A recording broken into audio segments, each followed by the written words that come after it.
All right, thank you so much, Saxton. Good afternoon, everyone. I hope you're having a wonderful week. We are so glad that you have taken out the time and made it a priority to join us today. And we hope that we're sharing information and resources that you'll be able to immediately take back and use with your students in your classrooms or in whatever teaching scenario that you are in.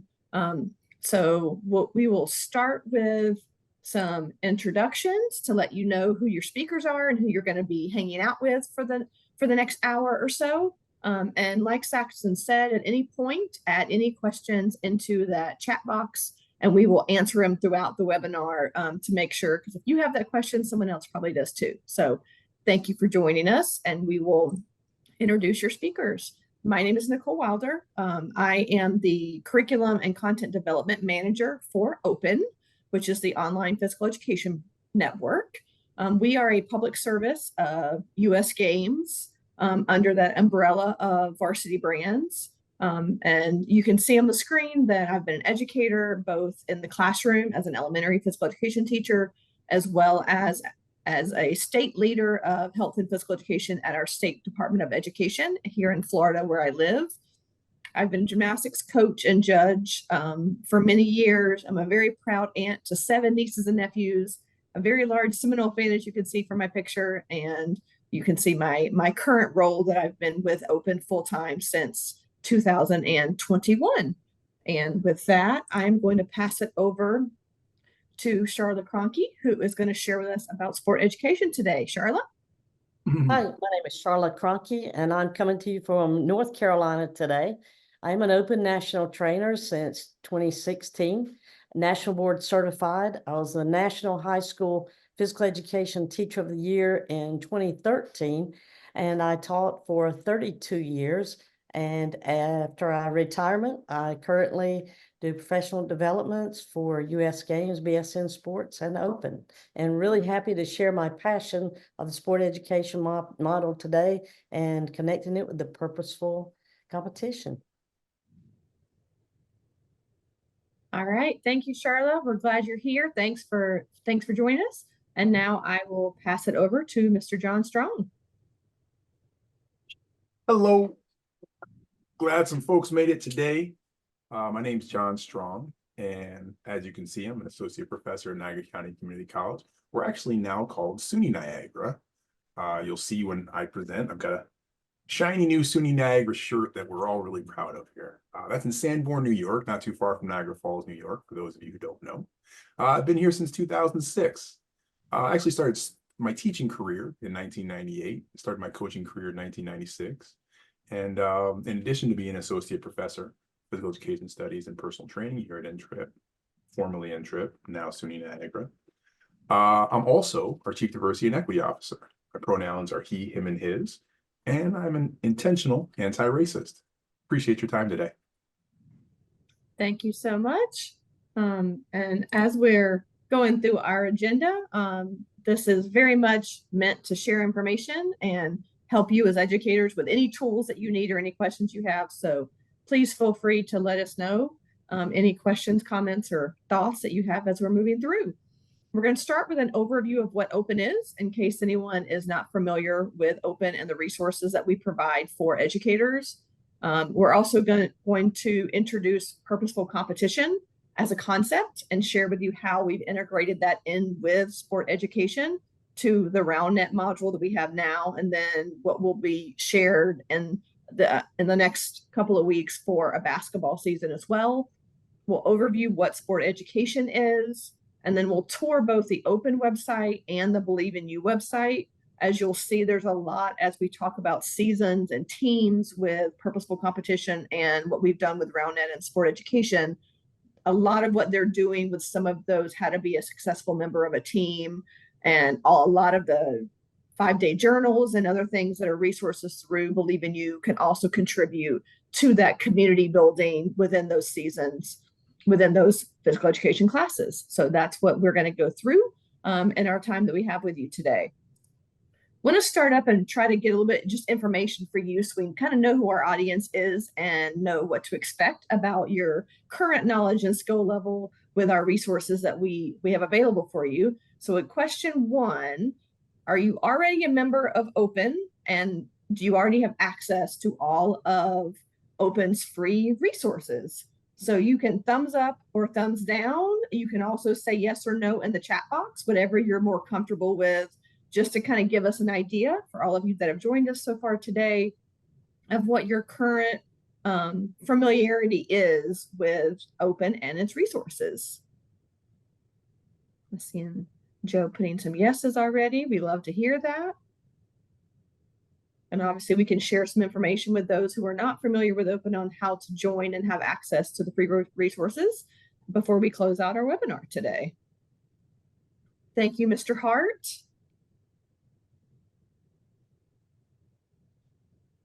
All right. Moving on to question 2. Have you previously used Open's resources in your classes, whether that be in pre-K through 12, or sharing it if you're a professor with your college students to share it as a resource, or in any way, shape, or form have you used those Open resources in your classes or with students?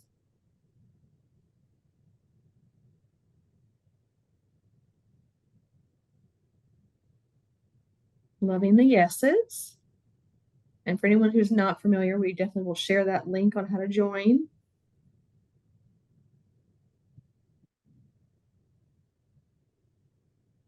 Thank you, Samantha, for going back and answering both of those questions for us. We appreciate you. All right, and last but not least, question 3. Have you used any of the Believe in You resources in your classes?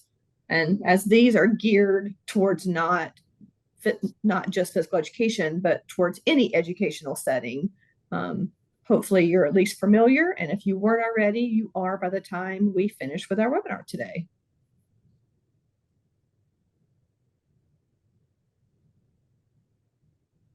All right, Lisa, when we get to the website that we're going to share later for Believe in You, we hope that you'll see some things that interest you and that you can utilize with your students.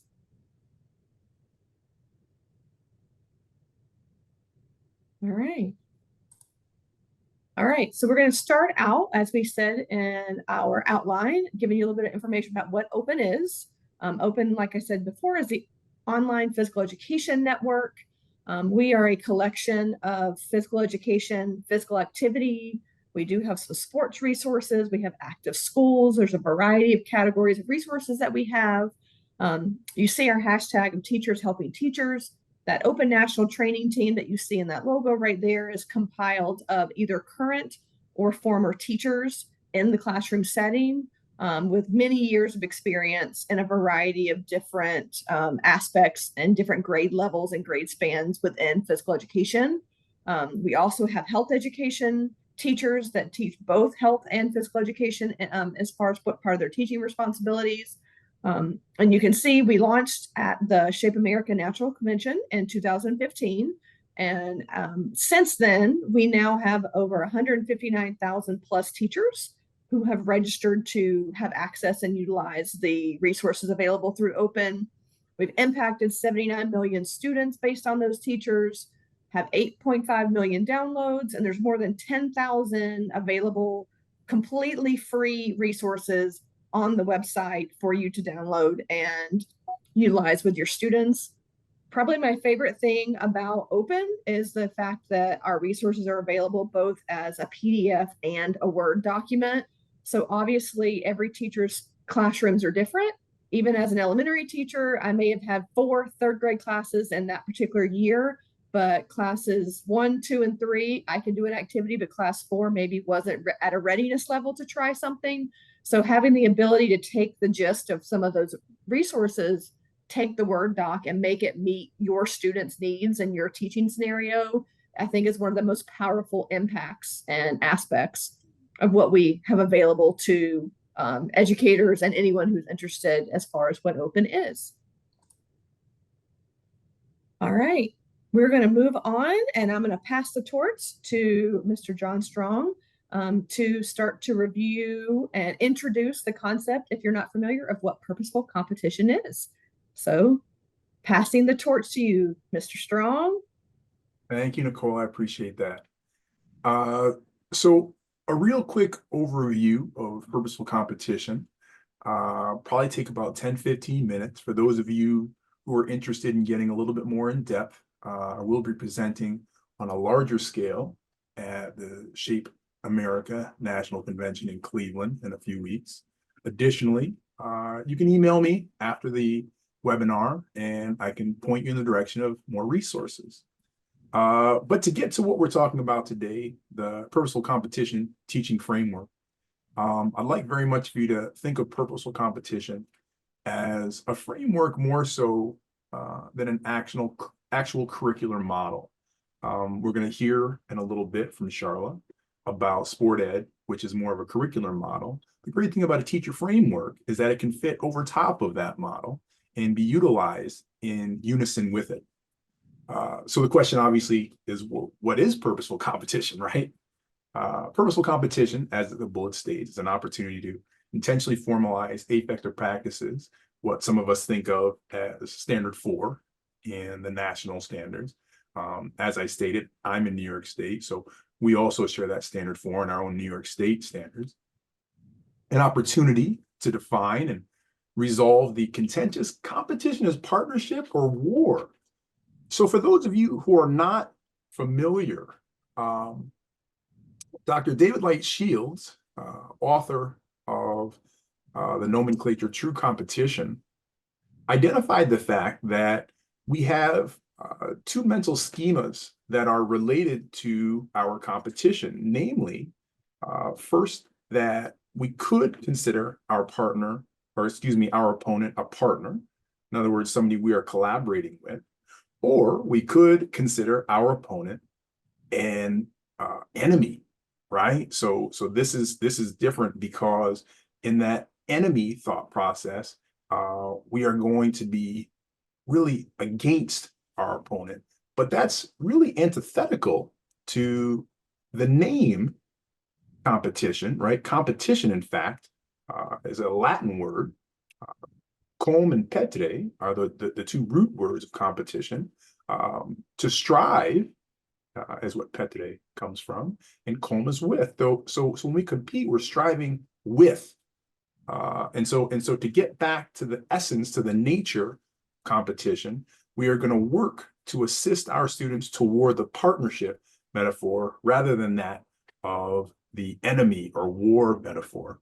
The third bullet stated, I'm sorry, it's still on the other slide, opportunity to utilize formative or, in your choosing, summative assessment to attenuate the purposes of physical education curricular objectives. So a lot of students, whether they're in your class or they're in other classes, no matter where they are, they might be wondering, why am I doing this? And by the way, it's not going to be just in your class, although we all have people that sit on the sidelines or walk as a selection. They're wondering that in a lot of spaces, in other classes, within your buildings, maybe when they're at home, maybe when they're at work, maybe when they're on their phones. It seems like they're interested in what they're doing, but they're not keyed into exactly what the purpose of what they're doing is. So purposeful competition is in this space to attenuate explicitly that. Can we go to the next slide, please? And so really quickly, I'm going to try to break down for you two key questions. Number one, how do you consistently and intentionally connect your students with standard number 4? And number two, where do we see competition? When you think about competition in the world, where does it exist? So if you want to go into the chat, I'm trying to compel a little bit of thought on your part. Could you go into the chat and just throw in your own opinion with regards to how do you consistently and intentionally connect your students with standard number 4? Question number 2, where, anywhere, absolutely anywhere, whether it's on the throughway, in the checkout line, wherever you see competition in the world, can you state a couple places where you see it? And we're gonna use those as part of our presentation.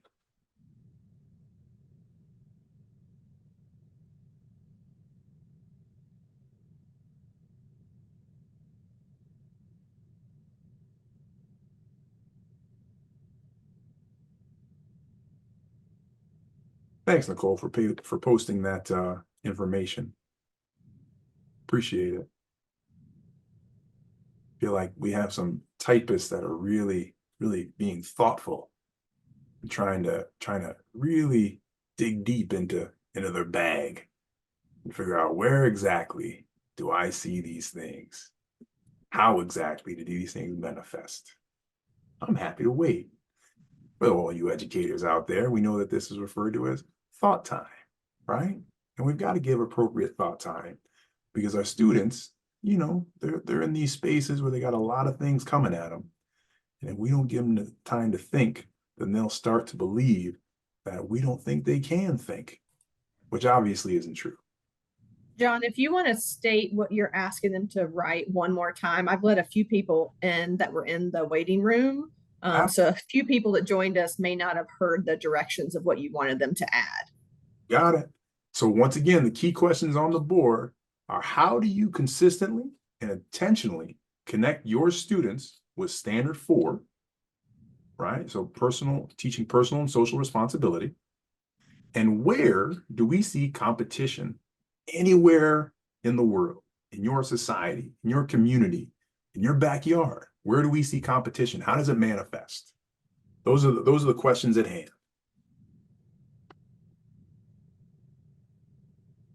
And I'm looking at my clock. I'm going to intentionally stop myself, Nicole, at 4:30. So I'm gonna get this going till about 4:19 and 44 seconds. Oh, Aaron Hart's got an answer for me. Let's see what Aaron says. Competition seems like it's everywhere these days. A lot of club sports now seem to remove sportsmanship or sporting behavior. My goal with standards for my students centers around,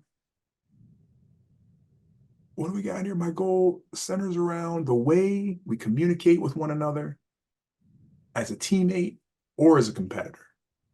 Samantha said, I like the idea of leading by example, consistent with expectations and consequences. The idea that we set these things out, lead by example, sporting behavior, thought processes related to communication, it's great. And it's super helpful for our students. And so what we're going to do, go ahead and slide me on the next one, please, Nicole. And what we want to do is we want to be aware of how purposeful competition will allow us to be a little bit more deliberate and intentional in these processes. Quick shout out to my co-collaborator, David Lightshield.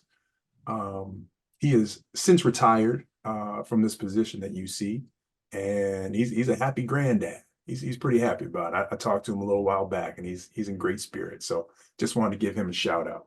Innovator of true competition, a real mentor of mine. Let's go ahead and slide to the next one. So Dr. Shields presented me with these next few slides, the mental map of competition.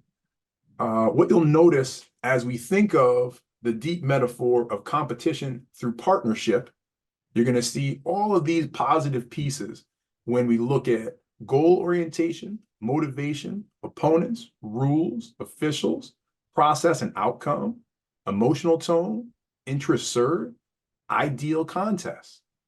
The great news is that you are all, because you've registered for this presentation, going to be able to pause this recording at this point and take a look at a little bit more explicitly what Dr. Shields hashes out for us here. Can we go to the next slide, please? So those are the performance advantages. What you see on the next slide then are the ethical advantages. Same idea, deep metaphor is partnership, but we have ethical advantages here rather than on the last slide where we saw performance advantages.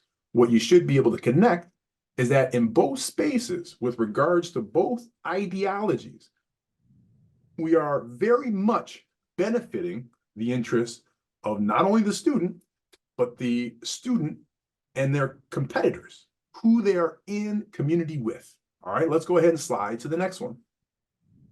And now what happens is we shift the metaphor from that of partnership to that of enemy or battle or war.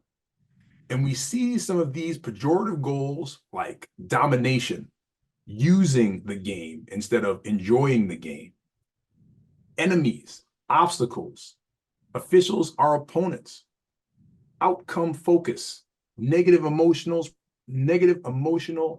predominance. Okay, these are things that it doesn't take too much to look at and understand that we want to try as much as possible to mitigate these out of our competition settings. Let's go ahead and hit another slide.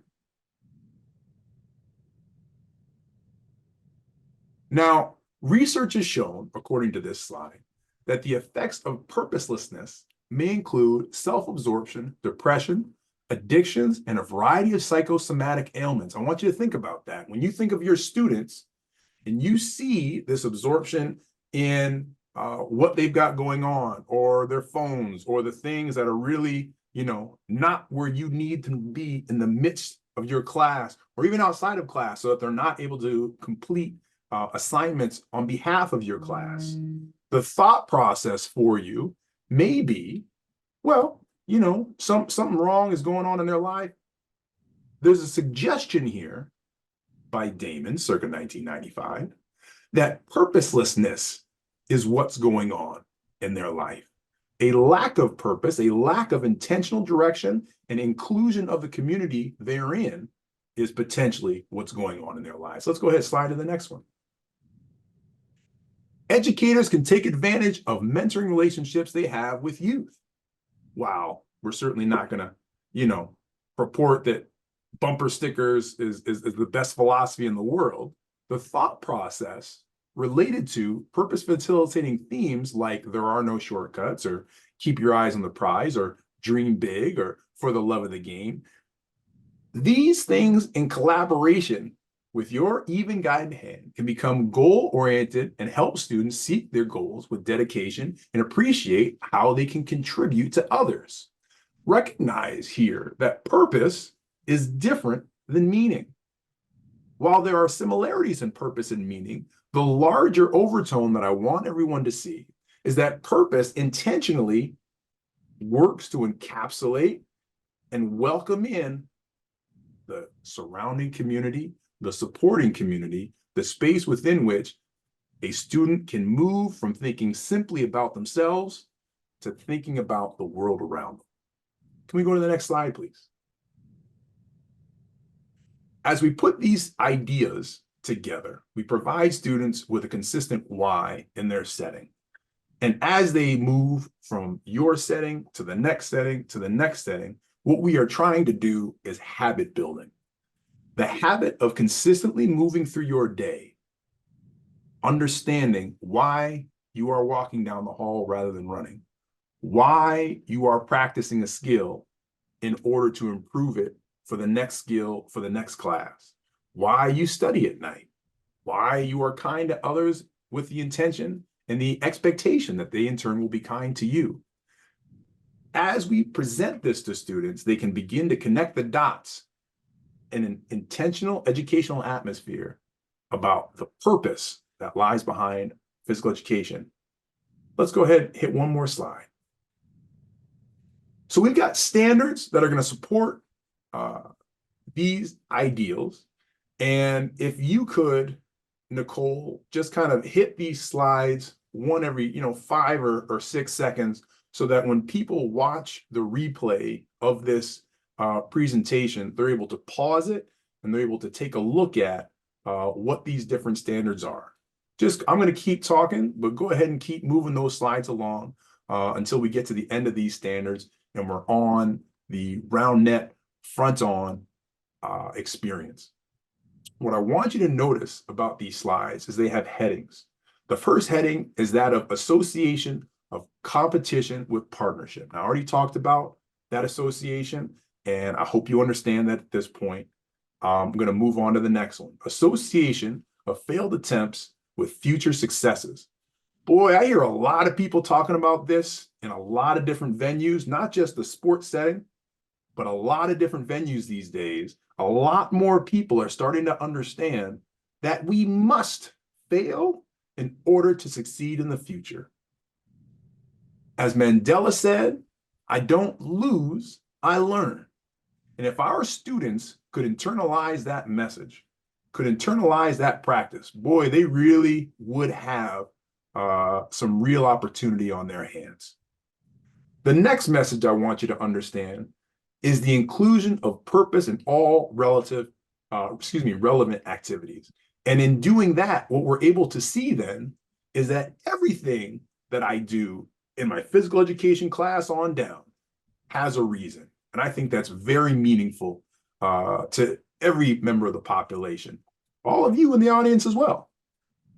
Finally, I want you to understand the application of purpose as an inclusion piece within the community, something I already detailed, which differentiates purpose from meaning. What we've come to now is one of the Roundnet opportunities that we provide for our students. In this partner passing challenge, students are going to try to improve at this particular skill of passing, which is essential and integral to the Roundnet experience. Let's go ahead and slip to the next slide. As you go through this module, you'll note that there is an introduction that sets up purpose in the class, and there is closure that recapitulates how purpose has manifest in that class. What I'm going to show you here is that in the midst, all right, while I'm a teacher educator at SUNY Niagara, in the midst of your lesson, there are going to be what we call here teacher contacts. And these are some examples, right? Were you successful on the competition side? Why are we performing this task at all on the purpose side? And you can read on down from there. With an awareness of some of these bullets, you're going to hopefully begin to see for yourself, how do I integrate purpose and intentional true competition in every step of what I try to do in the physical education realm? And that is all you're going to get from me for now. All right, thank you. If anyone has any specific questions from anything that John just went through, feel free to put them in the chat and he'll be able to directly answer them with you as we work to transition into an overview of what sport education is and what that model looks like. So we are passing it on to you, Charla. All right. Thank you, John. And thank you, Nicole. That was a great job explaining purposeful competition. I am happy to share my passion with you today, which is the sport education model, along with open. And these really work hand in hand, and adding in the purposeful competition with the sport education model has just been truly amazing. And the presentations I've done, the schools I've worked with the two combined, they're really enjoying using these in their classes, and they're working very well for them. If someone said, what is sport education, before I get into all the nuts and bolts and moving pieces of it, I would say that if you took your class and you divided them into teams, and each team has a different color for their team for that entire unit. Let's say if you're in that sports season of basketball, the entire season of basketball, they're going to be the color blue, and each person on the team is going to have a team role. And then you're going to go through the season. So with the season, we're going to keep team points. At the end of the season, each team will come in first through, let's say if you have 6 teams, first through 6th place on their teams. But in the very end, everyone's a winner, because you're going to make it so that everyone wins something, whether it's the best officiating team or the best motivational team, the team that practiced the most purposeful competition, the team that completed their journals the most, whatever you can do to really try to ensure that everyone really is a winner, and they are not just a winner, but they are completing something. They are successful as a team. Being successful as a team might simply be working together and getting to the point that everyone on their team is getting along and their skills have improved on their team. So the points at the end of the season are important, but those really don't have anything to do with the grades, which we'll see soon. But it's going to go through many different nuts and bolts, which I will tell you about as we go through. This usually is for our grades 6 through 12. It works best with middle school and high school students. It can be done in grades 4 and 5. It does have to change a lot with your teams and how many times you meet and how long it lasts. But the sport education seasons usually last longer than what a typical traditional unit would last. So the season might last 15 or 20 days, depending on the amount of time, whether you go 60-minute classes or 90 or 45 minutes, depending on the time frame, how many sessions you meet, but they go longer than the typical because you're really going to dive into that sport or that competition. And let me just say right here that when you think of sport education, this can be used with sports such as basketball, floor hockey, volleyball, ultimate frisbee, or you can go into net games. You can badminton, as we can see, round net. You can also take it into tennis, weight training, dance classes, fitness classes. It works for everything. And it's definitely easy to make that work. So we're not going to just work on learning about the rules of the sports, but we're really going to focus on the skills and gameplay. As you begin to start the season, you're going to start off with really trying to work on their instant activities with them to build their teamwork. You're going to work on team building activities. Then we're going to take it into possibly even completing journals and working together to make posters for their team mascot, team cheers. So we're building that camaraderie on the team, getting to know each other. Then we're going to go into the skill work, and then we're going to go into how to officiate that activity or that sport, how to keep score, how to keep stats, how to officiate the games, and then to official competition. So the big thing is the students are now going to be in charge. So we want students responsible for their own learning. And that's what we're going to see throughout these next slides. So the sport education features are, as we discussed, a season of a sport rather than traditional lessons. So where traditional, you simply would probably go in, teach the skills, they're going to play some games, and in about a week, you're finished. But with the sport education season, as I said, we're really going to do a lot of bonding, a lot of teamwork. And as you see in this slide, we're really building things, and the teacher on the front end is going to make a lot of plans. And instead of just going into the skills where the teacher teaches a skill and they do the drills, at this point, the teacher might pull that student aside, all the captains aside, and say, hey, you know what we're going to do today? We're going to start off with this drill today. And you're going to teach it to the captains or the coach, and they are going to instruct their team on how to make that work. And they are going to create that drill. They're going to perform that drill for you. And so the teacher has time to go around and make sure it's working well. The very end, you're going to have your formal competitions, which will be your tournaments. And so it all wraps up to in one big bow at the end for team awards and points. The open style, when you're adding in the purposeful competition versus the traditional sport education season, is we want to really focus on why we're doing things. Why do we want to have them focus on learning to box out in this drill? What are we going to do with it when they start playing games? What is the purpose of this drill? What is the purpose of doing the teamwork activities and getting to know each other? We want everything that we do to have a purpose and a reason. And the students are focused on not on winning, but they're really focused more on working together and making sure everyone knows that they are successful when they are.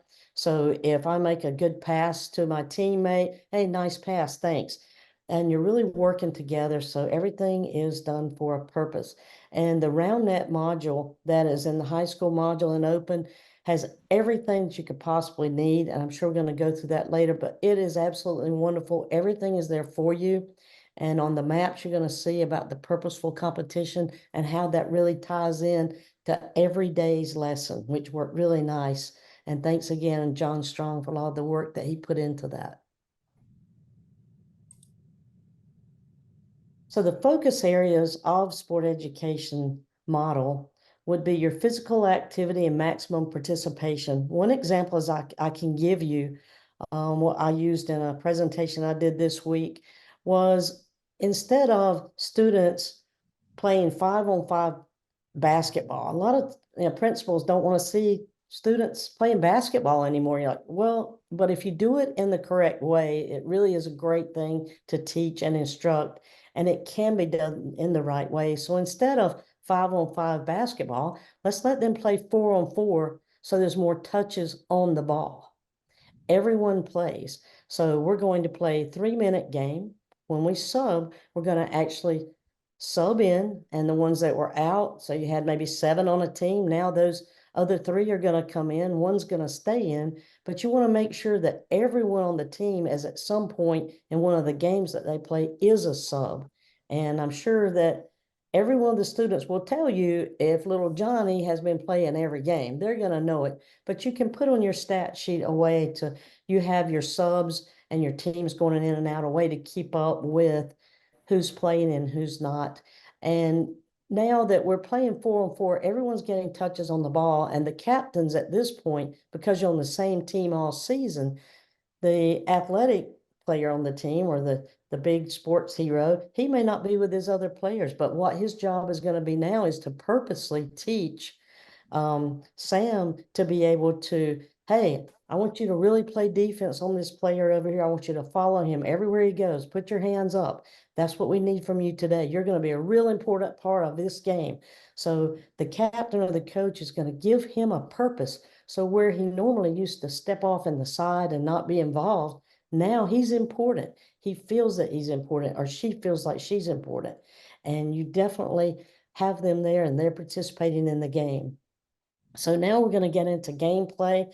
You can work on strategies. The teams are going to create their own offenses. They're going to create their defenses. And so they are in charge of their team. And the teacher is not instructing everything, but the students are actually helping do all of it. So a lot of leadership responsibility come into play, and the teamwork. And the next slide, we're going to talk about the fair play point system. Fair play points in this point system are extremely important, but the points that you keep on the team for the whole season, they're added together. And at the end of the season, as we said, you can win the place and for the season. However, these points have nothing to do with the team, the grades, individual grades.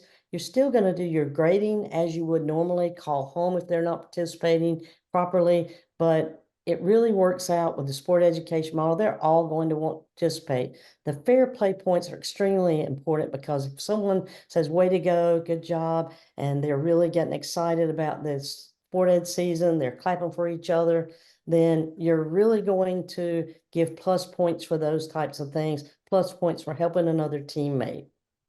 And if they do something that might be in a negative way, like saying, hey, you're going down today, your team's awful, well, and you hear that, minus points. The next slide, please.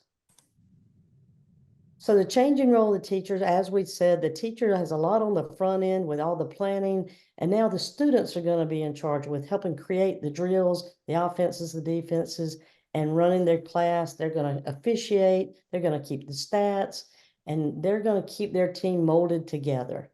So it really changes up. The teacher has more time to focus on the class as a whole, and really spending more time talking to some of the students that might need that little bit of extra attention. And the next slide. Sport education team selection, very quickly. The way that worked best for us when I've done this in the past is you would take an index card, and on this index card, the captains, you have 6 captains, they're going to place on those cards, divide your team up into 6 teams. They don't know which team they're going to get. So they divide them up, maybe the best player first, then the least player that participates, the ones that don't come to class. And then when they finish, the captain doesn't know which one they're going to get, number the cards 1 to 6. Then Aaron's going to pick a number 1. That's Aaron's team. I don't let them ever change teams, or, hey, can we switch teams? No, because when you go in the workplace, you don't get to pick and choose who is on your team, who you're working with. So we don't want to let them get used to saying, I don't want to work with this person. That is not an option. The next slide. These are some of the roles that we use on the teams: captain, coach, statistician, lead official, sport information director, sports psychologist, athletic trainer, and sports broadcaster. You can add any more that you like. There's sport education is whatever you want it to be for your students and what works best for you. The benefits of this model as a whole, I can tell you the students are going to want to come to your class. They're going to want to, every single one of them are going to participate. After a couple of days, if they haven't been participating, they're going to want to join in. There's something for everyone. Everyone feels important. They all feel like they're adding to this class now. It's not about, I'm not a skilled athlete. It's more everybody's important, and everything you do is a great thing. And if we can go to the next slide, how do you implement this? What's the best thing to do? I can tell you, you want to start with maybe just one of your classes. You only want to do maybe a sport ed model once each semester so that you can put your whole focus onto that. Once you've done one, all the rest of them are going to move right along. Start with just maybe one class. You could start off by simply working with just putting them teams and roles and not really keeping the points. And then you can add in that you would like to, the next time you try it, the next season, then add the points in. So you can work them into a full season. As what I've found out is it's best if you find another colleague to work with. But you're going to find out that once you do a sport education season, and especially adding in this purposeful competition, it's going to really make a difference to your students. They're going to want to do it again. You're going to go, oh, I got to keep up with those points again. But you know what? It gets easier and easier, and keep up with everything you have. Reach out to people who are willing to help you. I'm always around, more than happy to work through starting this sport ed season with anyone. I'll be glad to help at any time. And you're going to find out that your students want to do it again.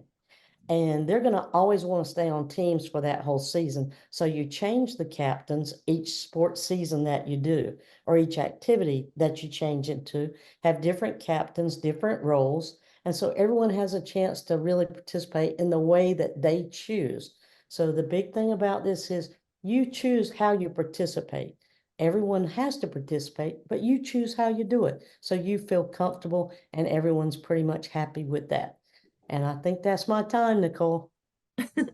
Thank you so much, Charlotte. All right. This was Open's first dive into sport education, but it was extremely important to integrate in seamlessly the purposeful competition piece, because they really go hand in hand to the knowledge and skills and seeing competition in a different way for some of them as those concepts get introduced.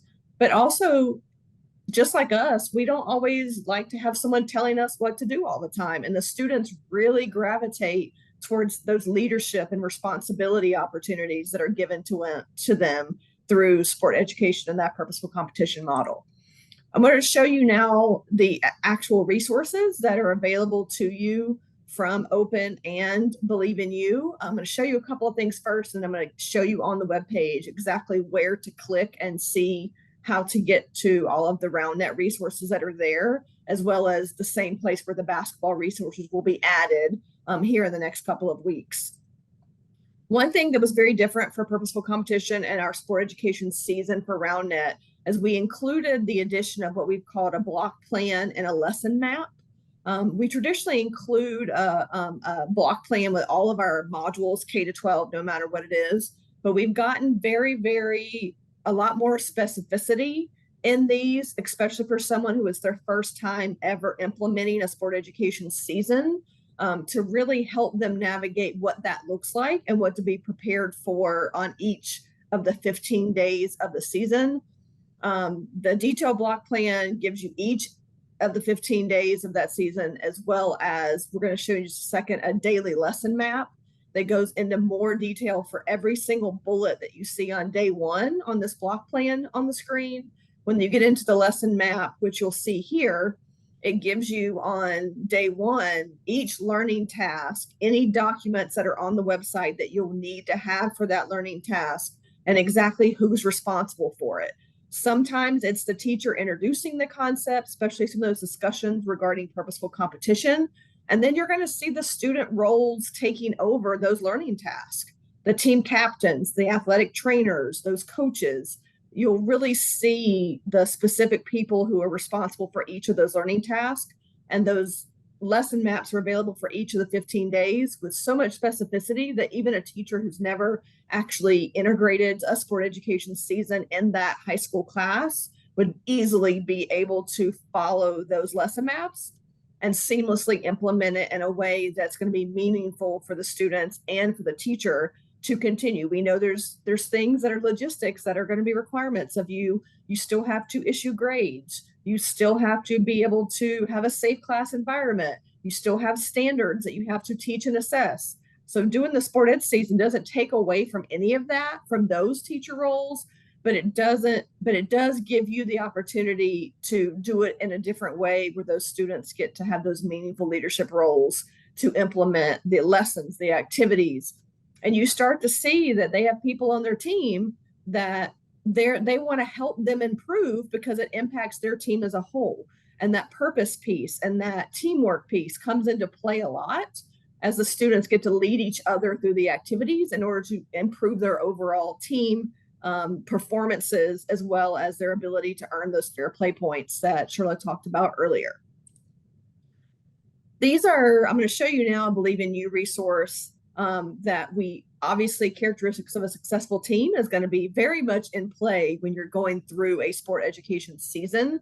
Those students will not be on the same team for an entire school year if you're doing a couple of different types of sport seasons for sport education, but you're going to want to make sure they're learning how to trust, communicate, be committed to their team, be accountable for their actions and their words, and also keeping focus to the team results and having that team kind of a larger and more important focus than their self.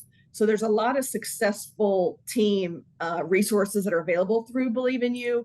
And these that you'll see are some screenshots of just a few options of some of the 5-day journals that are available for you to download for free as well from the Believe in You website. And you think about being a successful member of a team, you're going to need to have some loyalty, be enthusiastic, going to have to maybe have a growth mindset and find out how to work through grit if you're struggling with a specific skill.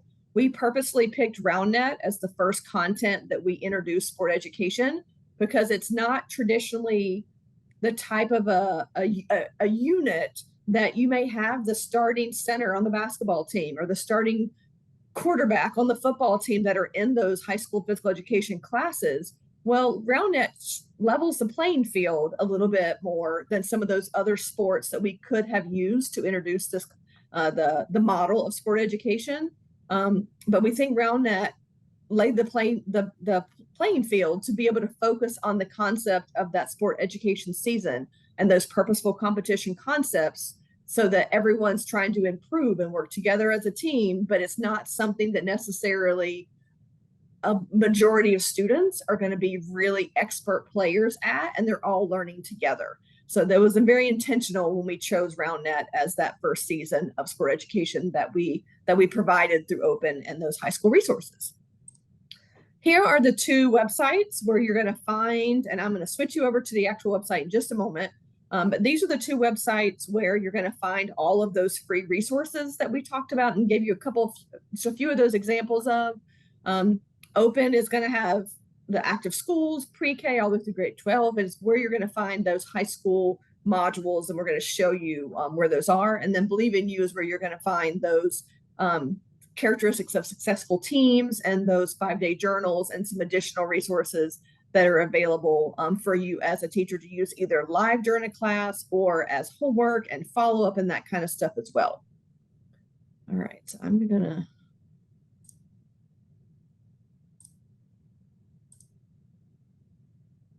all right, is everyone seeing the website screen now? All right, perfect. This is your Open main homepage. One little tip, if you're not as familiar with the website, this blue Open that you see my cursor on right there, anytime you click on that word Open, it's going to take you to the homepage of Open. So if you go down a wormhole of clicking and finding things and you get excited, but you forget kind of where you came from or how to get back, anytime you click on that blue Open word, it's going to take you back to the homepage to start that navigation process again. there's two different ways right here or right here to get to the curriculum resources. I'm going to take you on this tab that goes right here, and this is going to give you opportunity to see K2, 3, 5, 6, 8, or 9, 12, depending on what grade level you're interested in finding those resources for. So I'm going to click on high school, and then each of these tiles are in an entire module full of resources. That includes your assessment tools, your academic language, everything that you need to present one of these activities or lessons with your students. If we tell you that this specific activity needs a task card, we've already created that task card for you, and this is where you're going to find all of that within all of this. So you see a variety of different modules. Here is that Roundnet module that we've been giving you resources from related to purposeful competition and sport education. And as you scroll down the screen, you're going to see lots and lots of resources here. Here on the left, those module documents, that's going to be things like those fair play point systems and some examples of ways that you could provide or reduce points based on student behaviors and winning competitions and that kind of thing. All of those team roles and responsibilities that we mentioned earlier, a contract that they can sign where students get some say-so in the roles that they're going to play within their team once those teams are established. All of the official information for the teachers to lead them through and actually teach the students how to officiate the content that's made available through that sports season. And then the one good thing too, if you don't want to have to go through and find all of these documents individually, this complete module packet that you see at the top, I believe this one is over 150 pages to give you everything in one document. But if you wanted to just download it that one time and have everything kind of at your fingertips, you can do it that way. In the middle, these are all activities, like individual activities that are included in that block plan and in those lesson maps for those 15 days of the Roundnet sports season. And then over here, like John brought up earlier, the partner passing challenge. Here is the challenge card that the teacher would need to have available and available to the students to be able to do that activity that they could download. All of your assessment tools that are here. We always include a performance rubric. It's going to be on a scale of 1 to 4 of what that would look like over the course of the entire, in this case, season, but your module, your unit, however you wanted to do that. An academic language quiz that integrates some of the terminology that was introduced during that. An assessment for the students to identify the actual hand signals that were used to officiate during that Roundnet season. An event planning guide. We want them to actually plan an event outside of physical education class. Whether they get to fully implement that event is not part of how the points are written out, but we want to encourage them. Go set up during a lunchtime to set up a Roundnet activity, or go in your community and set up some kind of a community opportunity for interaction with family, friends, other students, other schools. So these are all opportunities. There's a whole list of homework that's available to you, and also how did the students perform in the role that they were assigned within their team. That's also going to be on that 1 to 4 on the scale, and also an opportunity for teachers to self-reflect and be able to identify things that went well during that lesson, or things that maybe they want to do differently next time. And so a lot of us, sometimes we're on an island as a physical education teacher, and we don't have colleagues that we interact with in our teaching spaces on a daily basis in order to bounce ideas or say, this worked well. Have you tried doing this way? So that self-reflection gives teachers an opportunity to kind of self-reflect if they don't have that immediate opportunity to interact with colleagues and have some of those conversations, depending on how those teaching and assignments and what that school looks like. So what I'm going to do is I'm going to open up, I'll open up this first one. I'll do the PDF version just so it's easier. This is an activity plan of what each of those 20 plus activities for Roundnet specifically will look like. It gives you your 4 student targets that are going to be the overarching, that student outcome of what you want them to know or be able to do, what equipment you need, how to set up the class, a visual diagram of what that teaching space would look like. And then it gives you scripted activity procedures of how to introduce that activity with your students. So maybe you as a teacher are not familiar and not an expert on the game of Roundnet. We try to make sure these activity procedures are scripted so that you can still follow those and use those activities, even if you personally aren't an expert or as far as demonstrations or explaining that game for that particular one. We always make sure there's a level 1 and 2 grade level progression. We know in a high school environment, you could have students in grades 9, 10, 11, or 12. And within those grade levels, obviously a variety of activity levels and skill levels as well. We give you some teaching cues, the universal design for learning, considerations for students that may need to have some that may have some circumstances that require you to modify the equipment, the activity itself, the way that you're displaying your task cards and that kind of a thing. They may need a peer partner, what academic language. And then on each of these, we've got a priority outcome. That's one of the Purposeful Competition ones that John shared with you earlier, as well as one of our open priority outcomes. And then we always finish with debrief questions, DOK at least 1 and 2, all the way up to 4. And then if it's the last activity on any day of that season, you'll also see a Purposeful Competition closure in that debrief section to talk through the Purposeful Competition concepts that were covered throughout that entire day, which obviously is going to include more than just one of those activities. So this is what you'll have access to through the Roundnet. I also want to make sure this is the believeinu.com. And I know we're getting ready, we're going to run out of time, but I want to make sure that you see what's available through Believe You, also available completely free. Those 5-day journals, I'm going to click on that one so you can see the variety of different topics that are available as we're moving through all of the opportunities. And they are consistently, as Mr. Aaron Hart and the Believe in You Varsity Brands team are adding things that are such a necessary thing for students and for teachers, because these 5-day journals are really intended for you as an educator to complete, as well as your students to complete them as well, depending on how you're going to be able to use them with your students. All right, so I know that we are at the very end